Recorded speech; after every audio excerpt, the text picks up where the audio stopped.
గోవాకి పోదామా? గోవాకి పోవాల్సిందే, ఎందుకంటే ఊకే ఆఫీస్లో ఉండి వర్క్ చేసుకుంటే కనుక లైఫ్ చాలా బోరింగ్గా ఉంటుంది కదా. కొంచెం అట్లా గోవాకి వెళ్తే కొంచెం రిలాక్స్ అవుతారు. రిలాక్స్ అంటే గోవాలో చాలా ఉన్నాయి రిలాక్స్ కావడానికంటే. బీచ్లు ఉన్నాయి, కోటలు ఉన్నాయి, పోర్చుగీసు స్టైల్ బిల్డింగ్స్ లాంటివి ఉన్నాయి, కట్టడాలు. తర్వాత నైట్ లైఫ్ ఉంది, బీచ్లో షాక్స్ ఉంటాయి, కొంచెం డ్రింక్స్ తీసుకొని చిల్ కావచ్చు. పబ్స్ ఉన్నాయి, నైట్ లైఫ్ చాలా ఉన్నాయి, చాలా రకరకాల వాటర్ స్పోర్ట్స్ బీచ్లో కనుక ఎంజాయ్ చేయొచ్చు.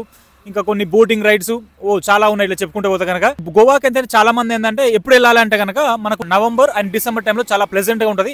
మంది కూడా ఆ టైంలో మనకు హోటల్స్ కానీ అవి కానీ చాలా ఎక్స్పెన్సివ్ కూడా ఉంటాయి. ఈవెన్ స్కూటీస్ కానీ రెంట్ తీసుకోవాలని కూడా ఎక్స్పెన్సివ్ ఉంటుంది. గోవాకి ఎలా వెళ్ళాలంటే కనుక మనకు ఫ్లైట్లో వెళ్ళొచ్చు, ట్రైన్లో వెళ్ళొచ్చు, bus option, own vehicle option. నేను బైక్ మీద వెళ్తున్నాను. ఫ్లైట్లో వెళ్ళాలంటే కనుక మనకు హైదరాబాద్ నుంచి వెళ్ళొచ్చు. గోవాలో ఏంటంటే మొత్తం 2 ఎయిర్పోర్ట్స్ ఉన్నాయి. ఒకటేమో డాబోలిన్ ఎయిర్పోర్ట్, అది మెయిన్ ఎయిర్పోర్ట్. ఇంకోటి మోపా ఎయిర్పోర్ట్ ఉంటుంది, అదేంటంటే కొంచెం నార్త్ సైడ్ ఉంటుంది. నార్త్ గోవాలో నార్త్ సైడ్ ఉంటుంది. తర్వాత మనం ఎయిర్పోర్ట్లో దిగిన తర్వాత అంటే మనకు ప్రైస్ ఏంటంటే అప్రాక్సిమేట్గా పోను రాను 5,000 రూపాయలు ఉంటాయి. అంటే పోను రాను కలిపి హైదరాబాద్ నుంచి. కొన్నిసార్లు ఎక్కువ ఉండొచ్చు, 8,000 10,000. బట్ నేను సెప్టెంబర్ ఎండింగ్లో వెళ్ళినప్పుడు అయితే 5,000 ఆ మూమెంట్లో అయింది. అక్కడ దిగిన తర్వాత ఏంటంటే మనకు ఎయిర్పోర్ట్ బస్సులు ఉంటాయి. బట్ ఏంటంటే కొంచెం తక్కువ ఫ్రీక్వెన్సీ ఉంటాయి, 2-3 గంటల కూడా ఉంటుంది. తర్వాత అవి ఎలక్ట్రిక్ బస్సెస్ మన హైదరాబాద్లో ఉన్నట్టుగానే ఉంటాయి, కాకపోతే టైమింగ్ సరిగా పాటించవు. అవి కావాలనుకుంటూ కనుక మనకు లోకల్ బస్సులు కూడా ఉంటాయి, అందులో వెళ్ళొచ్చు. బట్ 2-3 బస్సులు చేంజ్ చేయాలి. అంటే నేను క్యాండోలిం బీచ్కి రీచ్ కావాలంటే కనుక ఎయిర్పోర్ట్ నుంచి బస్సులు ఉంటాయి. క్యాబ్స్ అంటే కొంచెం ఎక్స్పెన్సివ్ అయితే 2,000-1,000 రూపాయలు తీసుకుంటారు, కానీ అది ఇంకా బెస్ట్ ఆప్షన్. మనకు మంది ఎక్కువ ఉంటే కనుక క్యాబ్ తీసుకుని వెళ్ళిపోవచ్చు. ట్రైన్ ఆప్షన్ అంటే అంతకుముందు ఏంటంటే మనకు సికింద్రాబాద్ నుంచి ట్రైన్స్ ఉన్నాయి. బస్ అంటే చాలా లాంగ్ అవుద్ది, ఎక్స్పెన్సివ్ అవుద్ది, అది బెటర్ ఆప్షన్ కాదు. నాకు ఎక్కువ ఐడియా లేదు బస్సు గురించి. ఓన్ వెహికల్ అయితే హైదరాబాద్ నుంచి ఒక 660 కిలోమీటర్లు అట్లా ఉంటుంది, హైదరాబాద్ నుంచి క్యాండోలిం బీచ్ వరకు గోవా. అంటే మనం ఏంటంటే తెలంగాణ బయలుదేరుతాము, తర్వాత మధ్యలో కర్ణాటక వస్తుంది, మహారాష్ట్ర వస్తుంది, గోవా వస్తుంది. మధ్యలో ఒక రోజు హాల్ట్ వేస్తే బెటర్. కార్ ఉంటే కనుక 2 డ్రైవర్స్ ఉంటే కనుక బెస్ట్, డైరెక్ట్ ఒకటే రోజులో కూడా వెళ్ళిపోవచ్చు. బైక్ అయితే కనుక లేదా ఒకరే పర్సన్ రైడింగ్ ఉంటే కనుక బెస్ట్ ఏంటంటే ఒక దగ్గర హాల్ట్ తీసుకుంటే బెటర్. తర్వాత ఒకసారి గోవాకి వెళ్ళిన తర్వాత అకామిడేషన్ ఆప్షన్స్ అయితే చాలా ఉన్నాయి. హాస్టలర్, జోస్టల్, ఇంకా చాలా హాస్టల్స్ ఉన్నాయి, మీరు ఆన్లైన్లో చూసి సెర్చ్ చేసుకోవచ్చు. బట్ ఇప్పుడు ఏంటంటే డిసెంబర్ టైంలో వెళ్తున్నాం కాబట్టి రేట్లు ఎక్కువ ఉంటాయి, దొరకపోవచ్చు, ముందే బుక్ చేసుకోవాలి. ఇంకా లోపలికి వెళ్ళిన తర్వాత మనం అక్కడ రీచ్ అయిన తర్వాత అంటే సింగిల్ రూమ్స్ కూడా ఉంటాయి, బట్ అన్ని ఎక్స్పెన్సివ్ ఉంటాయి హాస్టల్స్ కానీ ఇవి కానీ. నవంబర్ డిసెంబర్ ఇక ముందు బుక్ చేసుకుంటే బెటర్. తర్వాత మనం ఒకసారి రీచ్ అయిన తర్వాత మరి లోకల్గా తిరగాలి కదా. నాకంటే బైక్ ఉంది, లేకపోతే ఓన్ కారు ఉన్న వాళ్ళు అయితే ఓన్ కారు, ఫ్లైట్లో కానీ బస్సులో కానీ ట్రైన్లో కానీ వచ్చిన వాళ్ళు అయితే కనుక మనకు లోకల్గా స్కూటీస్ ఉంటాయి, బైక్స్ ఉంటాయి, రెంట్ తీసుకోవచ్చు. నేను సెప్టెంబర్లో కూడా వెళ్ళాను, అప్పుడు ఫ్లైట్లో వెళ్ళాను. అప్పుడు ఏంటంటే బాగా చెమటగా ఉండే వాతావరణం. ఒక 400 రూపాయలు తీసుకున్నారు పర్ డే రెంట్ కోసం. అది ఫ్యాసినో యమహా స్కూటీ, చాలా బాగుంది, సూపర్గా ఉంటుంది. స్కూటీసే పనిచేస్తాయి గోవాలో. కార్ అయితే చాలా ఇబ్బంది, ఎందుకంటే రోడ్స్ చాలా ఇరుకుంటాయి. నేను రికమెండ్ చేయను కార్ అయితే కనుక. కార్లో వెళ్ళొచ్చు, వెళ్ళండి, అక్కడికి వెనక ఒక దగ్గర పెట్టేసి స్కూటీలు తీసుకోండి, ఎందుకంటే చాలా ఇరుకుంటాయి రోడ్స్, చాలా ఇబ్బంది పడతారు. బైక్ అయితే చాలా బెటరు, లేదంటే అక్కడికి వెళ్ళిన తర్వాత స్కూటీ తీసుకోవచ్చు. ఇప్పుడు డిసెంబర్ కాబట్టి రేట్లు ఎక్కువ ఉంటాయి. ఇప్పుడు 400 రూపాయలు నేను చెప్పాను ఒక రోజు, ఇప్పుడు 400 ఉండవు, దగ్గర 1,000 రూపాయలు, 1,200, 1,500, 2,000 కూడా రెంట్కి ఇస్తారంట. నేను అడిగాను. మంది కూడా చాలా మంది వస్తారు కాబట్టి చాలా ఫన్గా ఉంటుంది. నైట్ లైఫ్ అంటే కనుక శనివారం ఆదివారం టైంలో వెళ్తే కనుక బాగుంటుంది. టీటోస్ లేన్ అని ఉంటుంది, అక్కడ బాగా ఫేమస్. అట్లనే కాదు, ఇంకా చాలా ప్లేసులు ఉన్నాయి నైట్ లైఫ్, రకరకాల పబ్స్, అక్కడ కూడా మనం వెళ్ళి ఎక్స్ప్లోర్ చేయొచ్చు. మనం వెళ్దాము, మనం యాక్చువల్గా గోవాకి వెళ్ళి రేపు నైట్ రీచ్ అవుతాం కదా, ఎల్లుండి నుంచి మనం ఎక్స్ప్లోర్ చేద్దాం, బీచ్లు ఎక్స్ప్లోర్ చేద్దాం. బీచ్ షాక్స్ ఓపెన్ అయినాయా దాని ఇన్ఫర్మేషన్ చెప్తాను. కోటలు అంటే ఆల్రెడీ లాస్ట్ టైం వెళ్ళినప్పుడు వీడియోస్ పెట్టాను, అవి చూడండి. తర్వాత మన పోర్చుగీస్ కట్టడాలు వాటి గురించి, తర్వాత ఇంకా మేము water sports, night life, pubs, ఇవన్నీ విషయాలు అయితే మనము పోయిన తర్వాత తెలుసుకుందాం. యాక్చువల్గా ఇక అయితే రైడ్ అయితే బయలుదేరాము. ఆల్రెడీ మనకు గంట వరకు ప్రయాణించాను, బ్రేక్ఫాస్ట్ ఇట్లా అంతా అయిపోయింది. ఇప్పుడే అయితే నేను బాగల్కోట్ రీచ్ అయిపోయినాను. ఇక్కడికి వచ్చి ఒక హోటల్ అయితే తీసుకున్నా. దీనికైతే 1,120 రూపాయలు తీసుకున్నారు పర్ డే. చాలా పెద్దగా ఉంది రూము, 2-3 అయినా పట్టచ్చు. అంటే ఏంటంటే వెంటిలేషన్ ఉంది, సో ఇది తీసుకున్నాను. సో ఇక్కడ స్టే చేసిన తర్వాత రేపు పొద్దున్న లేసి మళ్ళీ మనం గోవా వెళ్దాం. గోవాకి ఇక్కడ నుంచి ఒక 6 గంటలు పట్టుద్ది. సో రేపు పొద్దున అరౌండ్ 9కి బయలుదేరిన 3 వరకు రీచ్ అయిపోతాము.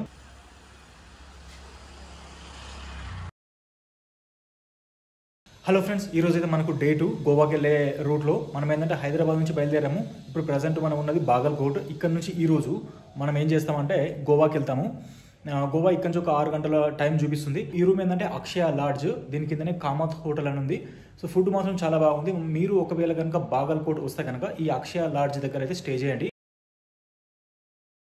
మనమైతే ప్రజెంట్ గోవాలో ఉన్నాము. యాక్చువల్గా గోవాలో ఏంటంటే మనం 2 days బైక్ రైడింగ్ చేసి ఫైనల్గా అయితే గోవా రీచ్ అయ్యాము. ఈరోజు గోవాలో డే 1. మనమైతే ఈరోజు అయితే ఓల్డ్ గోవాకి వెళ్తున్నాము. ఓల్డ్ గోవాలో ఏంటంటే మనకు చాలా పోర్చుగీస్ స్టైల్ చర్చిలు అలాంటి కట్టడాలు ఉన్నాయి. అవన్నీ ఏంటంటే UNESCO world heritage sites. So అవన్నీ అయితే ఈరోజు కవర్ చేద్దాము. మనకు మీకైతే వెనక సైడ్ కనిపించవచ్చు ఆ బ్రిడ్జ్ ఏంటంటే old Goa north Goa south Goa రెండింటిని కనెక్ట్ చేస్తుంది. అలా ఉంటుంది. ఒకవేళ మీరు గోవాకి వస్తే కనుక దానిపైన మాత్రం స్కూటీ తీసుకొని 2-wheeler కానీ ప్రయాణించవద్దు, ఎందుకంటే దాని మీద ఫైన్ వేస్తారు. ఓన్లీ కార్లకి వాటికి అవైలబుల్ అది. మనకు బైకులకి అన్ని రావాలంటే కింద రూట్ ఉంది కదా, ఈ రూటు క్యాండోలిం బీచ్ నుంచి 21 కిలోమీటర్ చూపిస్తుంది. ఓల్డ్ గోవాలోని ఈ మన బామ్ ఆఫ్ మన జీసస్ సంబంధించినటువంటి యునెస్కో వరల్డ్ హెరిటేజ్ సైట్స్ కొన్ని ఉన్నాయి, చర్చిలు, పోర్చుగీస్ స్టైల్ కట్టడాలు. సో వాటిని చూడడానికి వెళ్దాం. చాలా బాగుంటాయి అవి. ఎంత అంటే అసలు ఈవినింగ్ టైంలో ఇప్పుడు అరౌండ్ 3 PM అవుతుంది. చాలా అందంగా చాలా బ్యూటిఫుల్గా ఉంటాయి. లైట్ పడితే కనుక ఒక్కటి మాత్రం అద్భుతంగా ఉంటుంది యాక్చువల్గా. అంటే ఈసారి ఏంటంటే బైక్ పైన వచ్చాను. సో అదే మన బైక్ 2 days ఒక 650 కిలోమీటర్లు ప్రయాణించాలి. మా రోడ్డు అంతా కండిషన్ అంతా బాగానే ఉంది. గోవా దగ్గరకు వచ్చినాక ఒక 100 కిలోమీటర్ల ముందు అయితే ఘాట్ రోడ్ ఉంది, కొంచెం అడ్వెంచరస్గా ఉంది. మీతో అంతా ముందు వరకు అంటే ఇబ్బంది లేదు, ఎందుకంటే ఇవి పశ్చిమ కనుమలు ఉంటాయి. ఇవి దాటిన తర్వాత మనకు గోవా వస్తుంది. సో ఈరోజు ప్లాన్ ఏంటంటే మనము ఓల్డ్ గోవాకి వెళ్తున్నాం. ఓల్డ్ గోవాలో ఏంటంటే మనకు పోర్చుగీస్ స్టైల్ కట్టడాలు ఉంటాయి, అంటే UNESCO world heritage sites church ఉంటాయి. మనకు వీడియోలో కూడా కనిపిస్తుంది, ఇక్కడ కనిపిస్తున్నాయి కదా. ఈ పైన ఒకటే దగ్గర ఒక 4-5 చర్చిలు ఉంటాయి. మనకి ఈజీగా ఒక 2 గంటలు ఈజీగా స్పెండ్ చేయొచ్చు. మనమైతే అక్కడికి వెళ్తున్నాం. నార్త్ గోవా నుంచి సౌత్ గోవాకి వస్తాం కదా, అక్కడ బ్రిడ్జ్ ముందు వరకు ఏంటంటే మనకు చాలా ట్రాఫిక్ ఉంటుంది. ఒకసారి మనం దాటిన తర్వాత రోడ్ మాత్రం చాలా బాగుంది. సో ఓల్డ్ గోవాకి అయితే వెళ్తున్నాం. సో దీనికంటే ముందు ఏంటంటే కొంచెం హిస్టరీ తెలుసుకుందాం. గోవా ఏంటంటే మనకు అందరూ తెలుసు, పోర్చుగీస్ కట్టడాలు, పోర్చుగీస్ వాళ్ళ పాలనలో ఉండేది ఇదంతా కూడా. తర్వాత ఇండియా ఆధీనంలోకి వచ్చింది. సో ఫైనల్గా అయితే మనము బైక్ అయితే పార్క్ చేసి ఇక్కడ యునెస్కో వరల్డ్ హెరిటేజ్ సైట్స్ ఉన్నాయని చెప్పుకున్నాం కదా. సో అక్కడికైతే వచ్చాము. ఇక్కడైతే చాలా ట్రాఫిక్ అయితే ఉంది. పార్కింగ్ ఏరియా ఏంటంటే వేరే దగ్గర పెట్టారు. ఇంతకుముందు వచ్చినప్పుడు నేను ఈ చర్చెస్ వీటి ముందే పార్కింగ్ లాట్లో పార్కింగ్ పెట్టేసిన. ఇప్పుడేమో ఎక్కడో దూరంగా పెట్టమన్నారు.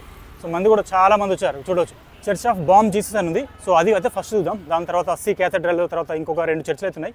సో అన్నీ అయితే కవర్ చేద్దాం 1 by 1.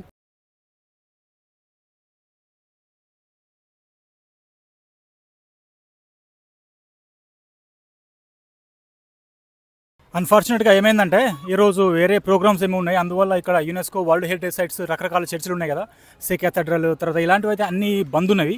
అంటే బంద్ అంటే ఓపెనే ఉన్నాయి, మనం వెళ్ళి చూడొచ్చు. కాకపోతే ఏంటంటే ఫోటోగ్రఫీ, వీడియోగ్రఫీ అలవ్ లేదంట.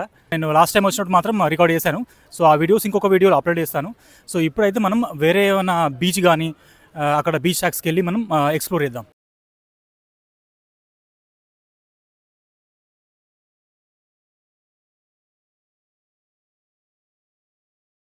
మనమైతే ప్రెసెంట్ ఇప్పుడే బాగా బీచ్ దగ్గరకు వచ్చాము. బాగా బీచ్ దగ్గర మనకు స్టార్టింగ్లో ఎంటర్ అయిన తర్వాత స్కూటీకి ఇట్లా బైక్స్ ఉంటాయి కదా, ఒక 50 రూపాయలు తీసుకొని మనకు పార్కింగ్ టికెట్ ఇస్తారు. అక్కడ పార్క్ చేసిన తర్వాత లోపలికి వెళ్ళొచ్చు. లోపలికి వెళ్ళిన తర్వాత ఏంటంటే మనకు వాటర్ స్పోర్ట్స్ ఉంటాయి డైరెక్ట్గా. అది 1300 రూపాయలు చెప్తున్నాడు. గంట సేపు పారా సీలింగ్ అంటే ఒక బెలూన్ లాగా, షిప్కు బెలూన్ లాంటి తాడు కట్టి పైన బెలూన్ ఉంటుంది, మనం పైన తేలియాడుతుంటాం. అదొకటి. తర్వాత స్పీడ్ బోటు ఇవన్నీ కలిసి ఒక ప్యాకేజ్ లాగా 1300 రూపీస్, 1300 రూపాయలు తీసుకుంటారట. అదేంటంటే ఈవినింగ్ ఉండకపోవచ్చు, మనం ఈ 5-6 వరకు వచ్చేస్తే అది ఎంజాయ్ చేయొచ్చు. గంట సేపు ఉంటుంది అది. తర్వాత మనకు బీచ్ సాక్స్ అయితే అన్ని కనుక ఓపెన్ ఉన్నాయి, మీరు చూడొచ్చు. చాలా లైటింగ్స్ పెట్టి, చాలా మ్యూజిక్ పెట్టి, చాలా హంగామా ఉంది. మనకు బీచ్ ముందు వరకు కూడా మనకు రకరకాల చైర్స్, సోఫా సెట్ ఇట్లా పెట్టేసి లైట్లు పెట్టి చాలా బ్యూటిఫుల్గా ఉంది. మ్యూజిక్ చాలా బాగుంది. మనకు డ్రింక్స్ కానీ ఫుడ్ కానీ చాలా అవైలబుల్ ఉన్నాయి. మనం ఈవినింగ్ ఏంటంటే ఒక 4:30-5 మూమెంట్లు వచ్చినాం అనుకో, టీ కాఫీ తాగేసి, టీ కాఫీ లేకుంటే ఫుడ్ ఏమైనా తినేసి, డ్రింక్స్ ఉన్నవి, వెజ్ నాన్ వెజ్ ఇలాంటి ఫుడ్స్ అని ఉంటాయి, మ్యూజిక్ ఉంటుంది. ఇవన్నీ ఎంజాయ్ చేసుకుంటూ మనం సన్సెట్ని చూడొచ్చు. మన ఐర్లాండ్ నుంచి కానీ, వెస్టర్న్ యూరోప్ నుంచి కానీ, తర్వాత అమెరికా నుంచి కానీ చాలామంది ట్రావెలర్స్ వచ్చేవాళ్ళు.